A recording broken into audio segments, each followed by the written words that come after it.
എല്ലാവർക്കും നമസ്കാരം. എന്തായാലും ഒരുപാട് സന്തോഷം. സാറിൻ്റെ കയ്യിൽ നിന്ന് മൈക്ക് വാങ്ങിക്കുമ്പോണ്ടല്ലോ നെഞ്ചിലൊരു പിടപെടപ്പ് കൂടും. എന്താറിയില്ല, പരിചയപ്പെടുത്തി. സാറ് പേര് രമ്യാരതീഷ് RCM ഒരു ടെക്നിക്കൽ അച്ചീവറാണ്. ഒരു 8 വർഷത്തോളം ലെക്ചറായിട്ട് വർക്ക് ചെയ്തിരുന്നതാണ് കോളേജിൽ. ഇപ്പോൾ ആ ജോലി റിസൈൻ ചെയ്തിട്ടാണ് ഫുൾ ടൈമറായിട്ട് RCM അസോസിയേറ്റ് ചെയ്ത് വർക്ക് ചെയ്യുന്നത്. എന്തായാലും ഈ ഒരു പ്ലാറ്റ്ഫോം തന്നിരിക്കുന്ന നന്മകൾ ഒരുപാടാണ്. ഇപ്പം ഞാൻ എന്നെ ഇന്ന് ഇവിടെ വിളിച്ചത് ശരിക്കും വിമൺ എംപവർമെൻറ്റിൻ്റെ ഒരു എക്സാമ്പിൾ ആയിട്ടാണെങ്കിൽ കുറേ ആളുകളുടെ നിങ്ങളെല്ലാവരെയും പ്രതിനിധീകരിച്ചുകൊണ്ടാണ് ഞാൻ ഇന്ന് ഇവിടെ സംസാരിക്കുന്നത്. കാരണം 10,000-ന് മേലെ മേടിക്കുന്ന ഒത്തിരി സ്ത്രീകൾ ഈ കൂട്ടത്തിൽ തന്നെയുണ്ട്. ഈ RCM വരുമാനം മേടിക്കുന്ന ഒരുപാട് ആളുകളെ നമ്മളിവിടെ കണ്ടു. ഇനി ഒരുപാട് ആളുകൾ വരാനുണ്ട്. ഒത്തിരി ആളുകൾ കേരളത്തിൽ തന്നെയുണ്ട്. അപ്പോൾ ഞാൻ RCM-ലേക്ക് വരാനുണ്ടായിരുന്ന കാരണം എനിക്ക് RCM-ൽ ഞാൻ പോലും അറിയാതെ ഒരു ID കിട്ടിയതാണ് ആദ്യത്തെ കാരണം. അതെന്നോട് ചോദിക്കാതെ എനിക്കൊരു എന്താ പറയുക, എന്നോട് ആക്രമണം കാണിച്ചത് വേറെ ആരുമല്ല, എൻ്റെ അച്ഛനെ മറാതെ എനിക്ക് ബാബുസാറൊന്നും എഴുതിയിട്ടുണ്ടാവും. ഇന്നത്തെ പ്രോഗ്രാം നമ്മൾ ആദ്യമായിട്ട് വെൽക്കം ചെയ്തത് എൻ്റെ അച്ഛനായിരുന്നു. മറാതെ എനിക്ക് ബാബുസാറ് എന്നോട് ചോദിക്കാതെ ഒരു ID എനിക്ക് 2013 ഓഗസ്റ്റ് 5-ാം തീയതി എടുത്ത് ഇട്ടു. ഞാൻ അറിഞ്ഞില്ല. ഒരുപാട് പ്രൊഡക്റ്റുകൾ RCM-ൽ ഉപയോഗിക്കും. പക്ഷെ RCM-ന്റെ അവസരം എന്താണെന്നോ RCM എന്ത് തരുമെന്നോ അന്ന് അറിഞ്ഞിട്ടില്ല. ഞാൻ പറഞ്ഞു, എനിക്ക് ഒരു പെൺകുട്ടീനെ സംബന്ധിച്ച് ഒരു പാരന്റിന് കൊടുക്കാൻ പറ്റുന്ന ഏറ്റവും വലിയ ഗിഫ്റ്റ് എന്ന് പറഞ്ഞാൽ നല്ല എഡ്യൂക്കേഷനാണ്, നല്ല പഠനം കൊടുക്കുക.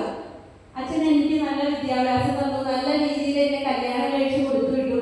പക്ഷെ എനിക്ക് എൻ്റെ ലൈഫിൽ ഏത് വേദിയിൽ വേണമെങ്കിലും അഭിമാനത്തോട് കൂടിയിട്ട് പറയാൻ പറ്റുന്ന ഒരു കാര്യം, അച്ഛൻ എനിക്ക് തന്ന RCM-ന്റെ ID എൻ്റെ ലൈഫിൽ ഏറ്റവും വലിയൊരു മൂല്യമുള്ളതായിട്ട് മാറുന്നുള്ളതാണ്. കാരണം ഒരു ജോലിയെക്കാളും കൂടുതൽ ഇതിന് ഏറ്റവും കൂടുതൽ ഹാപ്പി ആയിട്ട് നടക്കാനായിട്ട് സാധിക്കുന്നുണ്ടെന്നാണെങ്കിൽ അത് ഈ ഒരു പ്ലാറ്റ്ഫോമിൽ വന്നതിന് ശേഷം. കാരണം ജീവിതത്തിൽ ചലഞ്ചസ് ഇല്ലെങ്കിൽ നമ്മൾ ലൈഫ് അതുപോലെ തന്നെ ആ ഒരു വിധത്തിൽ പോകും. ശരിയല്ലേ? ലൈഫിൽ എപ്പോഴും എന്തെങ്കിലും നേടണമെന്നാണെങ്കിൽ ലൈഫിൽ നമുക്ക് എന്ത് വേണം? ചലഞ്ച് വേണം.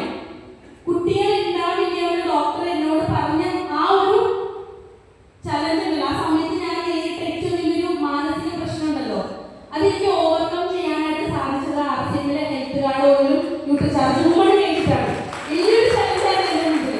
കാരണം തൈറോയ്ഡ് മാറില്ല എന്ന് വിചാരിച്ചിരുന്ന ഒരു സാഹചര്യത്തിൽ നിന്ന് ഡോക്ടർ രാജൻ സാർ പറഞ്ഞതിൻ്റെ അടിസ്ഥാനത്തിൽ ന്യൂട്രിചാർജ് വുമണും നമ്മുടെ തവണയുള്ള ഹെൽത്ത് കാർഡുകളും ഉപയോഗിക്കാൻ എത്ര പേരുണ്ട് ഇവിടെ? വാവ്, താങ്ക് യു സോ മച്ച്. അപ്പോൾ ഇത് രണ്ടും ഉപയോഗിച്ചിട്ടാണ് എനിക്ക് എൻ്റെ തൈറോയ്ഡ് നോർമലായത്, എൻ്റെ PCOD നോർമലായത്. അതിനുശേഷമാണ് എനിക്ക് കുഞ്ഞുങ്ങളെ ഉണ്ടാവില്ല എന്ന് പറഞ്ഞ സാഹചര്യത്തിൽ എൻ്റെ 2 മക്കളെയും കൂട്ടിയിട്ടാണ് ഞാനിവിടെ വന്നിരിക്കുന്നത്. എനിക്ക് 2 കുട്ടികളുണ്ട്. അത് RCM-ന്റെ വിധിയാണ്, എനിക്ക് തന്ന ഗിഫ്റ്റാണ്. അപ്പോൾ ആരോഗ്യ പ്രശ്നങ്ങളിൽ നിന്നാണ് ഞാൻ RCM-ലേക്ക് വരുന്നത്. ആരോഗ്യം മാറിയതിൻ്റെ അടിസ്ഥാനത്തിൽ ഇത് മറ്റുള്ള ആളുകൾക്ക് പറയണം തോന്നി. കാരണം അലോപ്പതി മരുന്നുകളുടെ ഡോക്ടർ ഹരി കൊണ്ട് എന്നെ ഒന്നും ചെയ്യരുത് എന്ന് വഴക്ക് പറയരുത്. കാരണം അലോപ്പതി മരുന്നുകളുടെ ഒരുപാട് സൈഡ് എഫക്റ്റുകൾ എൻ്റെ ലൈഫിൽ എനിക്ക് ഒരുപാട് ബുദ്ധിമുട്ടുകൾ ഉണ്ടാക്കിയിട്ടുണ്ട്. അതിൽ നിന്ന് മാറിയത് ശരിക്കും RCM-ൽ വന്നതിന് ശേഷമാണ്. അത് തിരിച്ചറിഞ്ഞത് ഈ ഉൽപ്പന്നങ്ങൾ കൂടിയാണ്. അപ്പോൾ അതുകൊണ്ട് എന്നും ഡോക്ടർ രാജൻ സാറോട് ഞാൻ കടപ്പെട്ടിരിക്കും. കാരണം കുട്ടികളില്ലാത്ത അവസ്ഥ അത് വന്ന ആളുകൾക്ക് മാത്രമേ അറിയുള്ളൂ എത്രമാത്രം മാനസിക പ്രശ്നങ്ങൾ നമുക്ക് ഉണ്ടാവുന്നത്. പിന്നെ ഇതിൻ്റെ ഒരു നന്മ തിരിച്ചറിയുന്ന ഒരു വശമുണ്ടല്ലോ, ഞാൻ അതിൽ നിന്ന്, അതായത് ഒരുപാട് ആരോഗ്യ പ്രശ്നങ്ങളിൽ നിന്ന് മാറി കയറി പോകുന്നത് RCM-ൽ വന്നതിന് ശേഷമാണ് പറയാനായിട്ടുള്ള ഒരുപാട് എക്സാമ്പിളുകൾ എൻ്റെ മുമ്പിലുണ്ട്. എൻ്റെ തൊട്ട് മുന്നിൽ ഒരു ബേക്കറി ഉണ്ട്. ഞാനിപ്പോൾ RCM-യുടെ ഔട്ട്ലെറ്റ് നടത്തുന്നുണ്ട് ആലങ്ങാട് കോട്ടപ്പുറം ഭാഗത്ത്. അതിൻ്റെ തൊട്ട് മുന്നിലായിട്ട് അമ്മ എന്ന് പറഞ്ഞൊരു ബേക്കേഴ്സ് ഉണ്ട്, ബേക്കറി. അവിടുത്തെ ചേച്ചിനെ കാണുമ്പോൾ ശരിക്കും എനിക്ക് എന്നും താങ്ക് യു പറയാൻ തോന്നുന്നു RCM-നോട്. എന്തുകൊണ്ടാണെന്ന് അറിയാമോ? എന്നെ പോലെ കുട്ടികളില്ലാത്ത സമയത്ത് ട്രീറ്റ്മെൻറ്റ് എടുത്ത ഒരു ചേച്ചിയാണ്, റോസിന ചേച്ചിയുടെ പേര്. ഒരുപാട് നാളെ ചേച്ചി മരുന്ന് കഴിച്ചു. മരുന്ന് കഴിച്ച് അവസാനം ആ ചേച്ചിയുടെ 2 കിഡ്നി ഫെയിലാണ്. കുട്ടികളില്ല.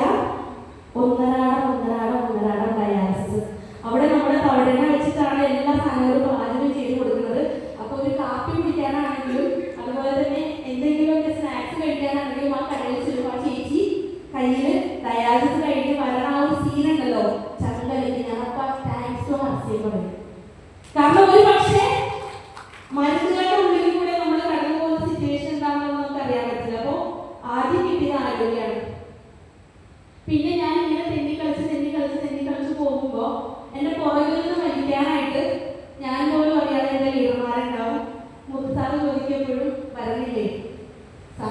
സി വിട്ടു പോയിട്ടില്ല.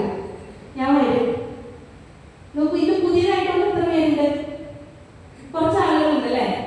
ഇനി ആർ സി ബിയിൽ വന്നിട്ട് കുറച്ച് നാളായിട്ട് ഒന്നും ചെയ്തിട്ടില്ല, ഞാൻ ഇനി ചെയ്യാൻ പോകുന്നു എന്ന് തോന്നുന്ന എത്ര പേരുണ്ട്?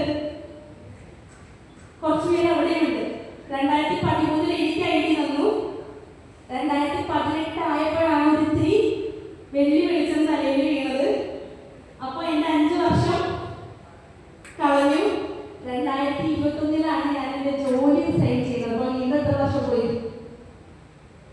5 3 8 വർഷം ഞാൻ കളഞ്ഞു. 2021 സമയത്താണ് ഒരു ടെക്നിക്കൽ ലെവലിലേക്ക് എനിക്ക് ആർ സി ബിയിൽ കൂടെ വരാൻ സാധിച്ചത്. അപ്പോഴും ധൈര്യം വന്നപ്പോഴാണ് ഞാൻ അറിഞ്ഞത്. പക്ഷെ നിങ്ങളൊക്കെ ഭാഗ്യമുള്ള ആളുകളാണ്. കാരണം നിങ്ങളുടെ ഇത്രയും വലിയ എക്സാമ്പിൾസ് ഇവിടെ ഇങ്ങനെ നിലനിൽപ്പുണ്ട്. ഞാൻ പറയുന്നത് നിങ്ങൾ ആരും പുറകിലേക്ക് പോകരുത്. കാരണം ഇത്രയും വലിയൊരു അവസരം ഇന്നൊരു ടെക്നിക്കൽ ലെവൽ അച്ചീവറായിട്ട് നിങ്ങളുടെ മുമ്പിൽ നിൽക്കുന്നുണ്ടെന്നാണെങ്കിൽ എനിക്ക് അഭിമാനത്തോടുകൂടി പറയാൻ പറ്റും. ഇനി നാളെ ഞാൻ ഇല്ലെങ്കിലും എൻ്റെ കുഞ്ഞുങ്ങളെ സെക്യൂർഡാണ്. എനിക്കിപ്പോൾ എത്ര രൂപ വരുമാനം കിട്ടുന്നുണ്ടോ അതിലൊരു രൂപ പോലും കുറയാതെ അടുത്ത തലമുറയിലേക്ക് പോകും. എനിക്ക് മാത്രമാണ്. ശരിക്കും നമുക്കൊരു പർപ്പസ് വേണം ആർസിയും ചെയ്യണമെങ്കിൽ, അല്ലേ സുന്ദരികളോ? ഒരു പർപ്പസ്, ജീവിതത്തിൽ ഒരു പർപ്പസ്. സാറ് ചോദിച്ചു ആരെങ്കിലും സഹായിക്കാനുള്ള ആഗ്രഹമുണ്ടോ നിങ്ങൾക്ക്? എത്ര പേര് ഹാൻഡ് റൈസ് ചെയ്തു? എല്ലാവർക്കും എല്ലാവരെയും സഹായിക്കണമെന്ന് ആഗ്രഹമുണ്ട് അല്ലേ? പേടിയും മടിയും നമ്മൾ മാറ്റുന്നു. ശരിക്കും ആർസിയിൽ വരുമ്പോൾ നമുക്ക് ഒരുപാട് പർപ്പസുകളുണ്ട്. ഒരുപാട് മുഖങ്ങളിലേക്ക് നോക്കുമ്പോൾ ഇപ്പോഴും എൻ്റെ മനസ്സിൽ ഇപ്പോൾ മിന്നി മറന്നു പോകുന്ന ഒരാളുടെ ഫേസ് മായ എന്നുള്ളത്. എൻ്റെ ടീമിലുള്ള ഒരു മെമ്പറാണ്. 3 മാസം മുന്നേ ഹസ്ബൻഡ് വിളിച്ചു. അത് കഴിഞ്ഞ് 1 മാസം കഴിഞ്ഞപ്പോൾ മകൻ സൂസൈഡ് ചെയ്തു. 2 ചെറിയ കുട്ടികൾ, സ്വന്തമായിട്ടൊരു വീടില്ല, വാടകയ്ക്ക് താമസിക്കണേ. കഴിഞ്ഞ ദിവസം ഹെൽത്ത് ഇഷ്യൂ ആയിട്ട് ഹോസ്പിറ്റലിൽ അഡ്മിറ്റായി. ഗോൾ ബ്ലാഡർ സ്റ്റോൺ ആയിട്ടുള്ള ഇഷ്യൂ വന്നതാണ്. സർജറിക്ക് വേണ്ടി ഹോസ്പിറ്റലിൽ പോയപ്പോൾ മൂത്ത കുട്ടീനെ ഒരു കൂട്ടുകാരിയുടെ വീട്ടിൽ, രണ്ടാമത്തെ കുട്ടീനെ വേറൊരു കൂട്ടുകാരിയുടെ വീട്ടിൽ.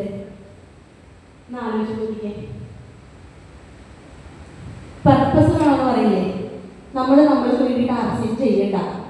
നമ്മൾ ഇതുപോലെ നമ്മുടെ കൂടെ ഒരുപാട് ആളുകൾ ചിരിച്ച മുഖത്തോട് കൂടിയിട്ട് ഉള്ളിൽ എരിയുന്ന ആളുകളുണ്ട്. അവർക്ക് വേണ്ടിയിട്ടൊന്ന് നിങ്ങൾ ആർസിയും ചെയ്ത് നോക്കൂ. നിങ്ങൾക്ക് ഏത് ലെവൽ ആർസിയിൽ എത്തണോ അത് ഈശ്വരനായിട്ട് എത്തിക്കും. അത് യാതൊരു സംശയമില്ല. കൂടെ വരുന്ന ആളുകളെ ഒന്ന് ചേർത്ത് നിർത്തി അവരെ ഒന്ന് സപ്പോർട്ട് ചെയ്ത് കൊണ്ടുപോയി കഴിഞ്ഞാലുണ്ടല്ലോ ആർസിയിൽ ഏതൊക്കെ ലെവലിൽ സാർ പറയുന്ന വിഷയം എന്താണ്? നിങ്ങൾക്ക് വേണ്ടിയിട്ട് ഒരിക്കലും ആർസിയും ചെയ്യേണ്ട. നിങ്ങൾ നമ്മുടെ കൂടെ വരുന്ന ആളുകൾക്ക് വേണ്ടിയിട്ട് നന്മ കൊടുത്തുകൊണ്ട് ആർസിയും ചെയ്യാനാണ് പറയുന്നത്. നിഷ്കളങ്കമായിട്ട് ആർസിയും ചെയ്യുക. കാരണം ജീവിതത്തിൽ ഒരുപാട് നേടാനായിട്ടുണ്ട്. കുറെ തിരിച്ചറിവുകൾ നമുക്ക് കിട്ടും. പലപ്പോഴും മുൻധാരണയോട് കൂടിയിട്ട് ആർസിയും കാണുന്ന ഒരുപാട് വ്യക്തികളുണ്ട്. മുൻധാരണയോട് കൂടിയിട്ട് ഇത് നെറ്റ്വർക്കിംഗ് അല്ലേ, ഇത് ഡയറക്ട് മാർക്കറ്റിംഗ് അല്ലേ, ഇത് ആളുകളെ ജോയിൻ ചെയ്തിട്ട് പൈസ കിട്ടുന്നതല്ലേ. അവിടെ നമ്മൾ ചിന്തിക്കേണ്ട ഒരു കാര്യമുണ്ട്. ഇത് ഒരുപാട് കുടുംബങ്ങൾക്ക് നമ്മൾ വിളക്കായിട്ട് മാറിയിട്ടാണ് നമ്മളുടെ കുടുംബത്തിലേക്ക് 1 രൂപയെങ്കിലും കിട്ടുന്നുണ്ടെങ്കിൽ നമുക്ക് അത് കിട്ടുന്നത്. നല്ല കാര്യമല്ലേ? നല്ല കാര്യം തോന്നിയാൽ നിങ്ങൾക്ക് വേണ്ടിയിട്ട് കൈ കൊടുക്കും. ഇത് അത്രയും വലിയ പോസിറ്റീവ് ആയിട്ടുള്ള ഒരു പ്ലാറ്റ്ഫോമാണ്. ഇനി നമ്മുടെ ഉള്ളിൽ നമ്മൾ പറയുമ്പോൾ ആരെങ്കിലും കേൾക്കാതിരിക്കുന്നുണ്ടെന്നാണെങ്കിൽ, നമ്മൾ പറയുമ്പോൾ ആർക്കെങ്കിലും മനസ്സിലാവാതെ ഒരു പിന്നോട്ട് പോകുന്നുണ്ടെന്നാണെങ്കിൽ ഒരു കാര്യം മാത്രം ആലോചിച്ചാൽ മതി. നമ്മൾ ചെയ്യുന്ന കാര്യങ്ങൾ കൃത്യതയോട് കൂടിയിട്ട് നമ്മൾ ചെയ്യാൻ തുടങ്ങി കഴിഞ്ഞാൽ തീർച്ചയായിട്ടും അതിന്റെ റിസൾട്ട് നമുക്ക് ഒരു കൊച്ചു കഥയും കൂടി പറഞ്ഞിട്ട് ഞാൻ അവസാനിപ്പിക്കാം. ഇനി ഒരു കാര്യം കൂടിയുണ്ട്. ഞാനൊരു ലെക്ചറായിരുന്ന സമയത്ത് എനിക്ക് കിട്ടിയിരുന്ന വരുമാനം UC കോളേജിൽ വർക്ക് ചെയ്തിട്ട് 14,000 രൂപയായിരുന്നു ഇതിലുണ്ടായിരുന്ന സാലറി. കോളേജിൽ വർക്ക് ചെയ്തിരുന്ന സമയത്ത് അതിനുശേഷം സീനിയർ സെക്കൻഡറി സ്കൂളിലേക്ക് പോകുന്ന 20,000-22,000 രൂപ പ്രതിമാസം എനിക്ക് വരുമാനം ഉണ്ടായിരുന്നു. അത് ഒരു വർഷം ഇൻക്രിമെന്റ് 2,000 രൂപ വെച്ച് കൂടും. ഞാനൊരു MBA കാര്യമാണ്. സെറ്റ് നെറ്റ് എല്ലാം ക്ലിയർ ആണ്. ഏതെങ്കിലും കോളേജിൽ പോയാൽ എനിക്ക് എന്നേക്കാളും വരുമാനം കിട്ടും. ഇനി വീടൊരു ട്യൂഷൻ സെന്റർ ഇട്ടാലും CA പിള്ളേരെ അവിടെ എനിക്ക് പഠിപ്പിക്കാം. അപ്പൊ അതുകൊണ്ട് അതിനും എനിക്ക് വരുമാനം ഉണ്ടാവും. പക്ഷെ അതെല്ലാം പഠിക്ക വേണ്ട എന്ന് വെച്ചിട്ട് ആർസിയിലേക്ക് വന്നത് ഇത് വലിയ എന്താ പറയുക ഒരു വിഷനുള്ള ഒരു പ്രസ്ഥാനമായതുകൊണ്ടാണ്. അത് ഈ ചെറിയ പ്രായത്തിലെ അച്ഛൻ്റെ കൂടെ നമുക്ക് കാണാനായിട്ട് സാധിച്ചതും എന്നെ ലീഡേഴ്സ് കൂട്ടിക്കൊണ്ടുപോയിട്ട് അത് കാണിച്ചു തന്നതും എൻ്റെ എന്താ പറയുക ഏറ്റവും വലിയൊരു അനുഗ്രഹമായിട്ട് ഞാൻ കരുതും. അതുകൊണ്ട് ഈ കഴിഞ്ഞ മെയ്യിൽ ഞാൻ വാങ്ങിയ കമ്മീഷൻ 1,54,000 രൂപയാണ്. ഒരു സാധാരണക്കാരിയായിട്ടുള്ള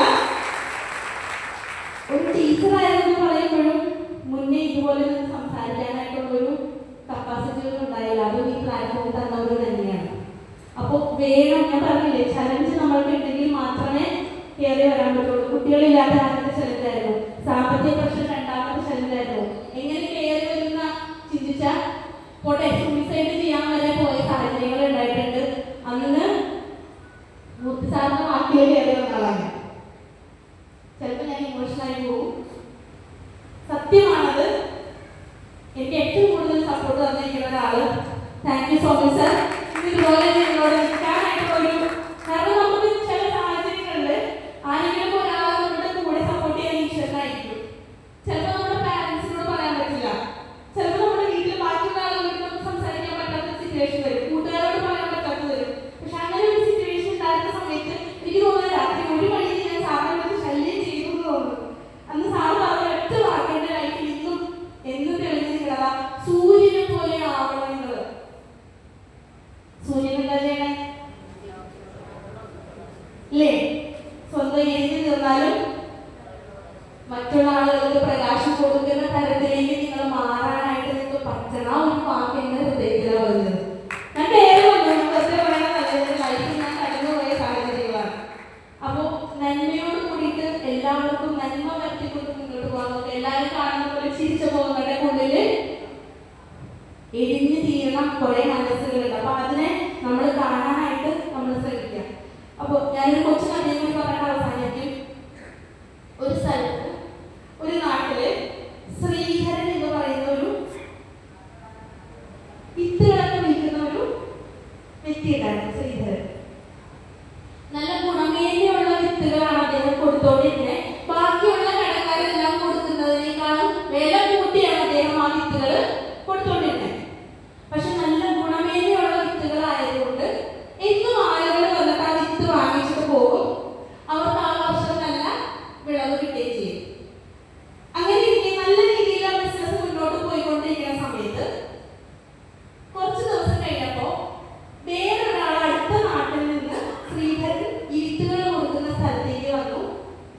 അശോകൻ എന്നായിരുന്നു അദ്ദേഹത്തിന്റെ പേര്. നമ്മുടെ അശോകൻ സാറല്ല, വേറൊരു അശോകൻ. അശോകൻ അവിടെ വന്നു. അശോകൻ എന്ത് ചെയ്തു? വിത്തുകള് കുറേ വിത്തുകൾ ആളുകളിലേക്ക് കൊടുത്തു തുടങ്ങി. ഇതിനേക്കാളും വില കുറഞ്ഞ വിത്തുകള്, ഇതിനേക്കാളും ഗുണമേന്മ കുറഞ്ഞ വിത്തുകളായിരുന്നു. പക്ഷെ വില കുറവ് കണ്ടു കഴിഞ്ഞപ്പോ ശ്രീധരന്റെ കയ്യിൽ നിന്ന് സ്ഥിരമായിട്ട് വിത്തുകൾ വാങ്ങിച്ചുകൊണ്ടിരുന്ന ആളുകൾ എന്ത് ചെയ്തു? ഓടി വന്നിട്ട് അശോകന്റെ കയ്യിൽ നിന്ന് വിത്തുകൾ വാങ്ങിക്കാൻ തുടങ്ങി. അപ്പോ ഈ ശ്രീധരന്റെ മകൻ ഓട്ടോമാറ്റിക്കലി ശ്രീധരന്റെ ബിസിനസ് താഴേക്ക് വന്നു. അപ്പോ ശ്രീധരന്റെ മകൻ ചോദിച്ചു, അച്ഛാ നമ്മൾക്ക് വില കുറച്ച് വിത്ത് കൊടുത്തുകൂടെ? നമ്മള് ബിസിനസ് താഴത്തോട്ട് പോയിക്കൊണ്ടിരിക്കല്ലേ, ഇനി എന്താ ചെയ്യാം? അപ്പോ ശ്രീധരൻ ഒരു വാക്ക് പറഞ്ഞു, മോനെ നമുക്ക് ചിലപ്പോൾ ലാഭം ഉണ്ടാക്കാൻ പറ്റിയേക്കാം, പക്ഷെ ഒരു കർഷകനെ സംബന്ധിച്ച് ആ വിത്തിന്റെ ഗുണമേന്മ അനുസരിച്ചിരിക്കും അയാളുടെ ഒരു വർഷം മുഴുവനുള്ള അധ്വാനം, അല്ലെ? ആ ഒരു വിത്ത് കൊണ്ടുപോയിട്ട് കഴിഞ്ഞാൽ പിന്നീട് അങ്ങോട്ടുള്ള അധ്വാനം, അതിന്റെ ഫലം കിട്ടണമെന്നാണെങ്കിൽ ഒരു വർഷം കഴിയുമ്പോൾ കൊടുക്കുന്ന വിത്ത് മോശമാണെങ്കിൽ ഒരിക്കലും അവിടെ അദ്ദേഹത്തിന് നല്ല വിളവുണ്ടാവില്ല. നമുക്ക് എത്ര നഷ്ടം വന്നാലും കുഴപ്പമില്ല, നമ്മൾ കൊടുക്കുന്ന വിത്തുകൾക്ക് എന്നും ഈ ക്വാളിറ്റിയിൽ തന്നെ നമുക്ക് കൊടുക്കാനായിട്ട് സാധിക്കണം. നമുക്ക് ഇത് തന്നെ മുന്നോട്ട് പോയാൽ മതി, ബാക്കിയുള്ളതൊന്നിനെ കുറിച്ച് നമ്മൾ ചിന്തിക്കേണ്ട. അങ്ങനെ കുറേ ദിവസങ്ങൾ കഴിഞ്ഞു. വിത്തുകൾ വിളവെടുക്കുന്ന സമയമായി. കുറെ ആളുകൾ ശ്രീധരന്റെ കയ്യിൽ നിന്ന് വിത്ത് വാങ്ങിച്ചിട്ടുണ്ടായിരുന്നു, കുറെ ആളുകൾ അശോകന്റെ കയ്യിൽ നിന്നും വിത്തുകൾ വാങ്ങിച്ചിട്ടുണ്ടായിരുന്നു. അശോകന്റെ കയ്യിൽ നിന്ന് വാങ്ങിയ വിത്തുകളെല്ലാം പാതി എത്തിയപ്പോഴത്തേക്കും കുറെയൊക്കെ ചീഞ്ഞുപോയി, കുറെ ഒന്നും മുളച്ചില്ല, കുറെയൊക്കെ നശിച്ചുപോയി. ആ കർഷകർക്ക് മുഴുവൻ എന്ത് സംഭവിച്ചു? നഷ്ടം സംഭവിച്ചു. പക്ഷേ ശ്രീധരനെ വിശ്വസിച്ച് ഇത്തിരി കൂടുതൽ വില കൊടുത്താലും നല്ല വിത്തുകൾ വാങ്ങിക്കൊണ്ടുപോയ കർഷകർക്ക് മുഴുവനും ഇരട്ടി ലാഭം ഉണ്ടാകാനായിട്ട് സാധിച്ചു. ഇരട്ടി ലാഭം. അവരുടെ നേരത്തെ എന്തെങ്കിലും നഷ്ടങ്ങൾ വന്നിട്ടുണ്ടെങ്കിൽ അതുകൂടെ നികത്താനായിട്ടുള്ളൊരു സാഹചര്യം ഈ വിത്തുകളിൽ നിന്നുണ്ടായി. അപ്പോൾ ഇത് കണ്ടിട്ട് കർഷകർ വീണ്ടും, അതായത് പോയ ആളുകളെ തിരിച്ച് ശ്രീധരന്റെ അടുത്തേക്ക് വന്നു കഴിഞ്ഞപ്പോൾ മകന് സന്തോഷമായി. അച്ഛൻ എന്താ ചെയ്തേ? അപ്പൊ ശ്രീധരൻ പറഞ്ഞൊരു വാക്കുണ്ട്, നമ്മള് എല്ലാവരുടെയും അധ്വാനത്തിന് വില കൊടുക്കുക. കുറച്ച് സമയമെടുത്താലും നമ്മൾ ചെയ്യുന്ന നന്മയെ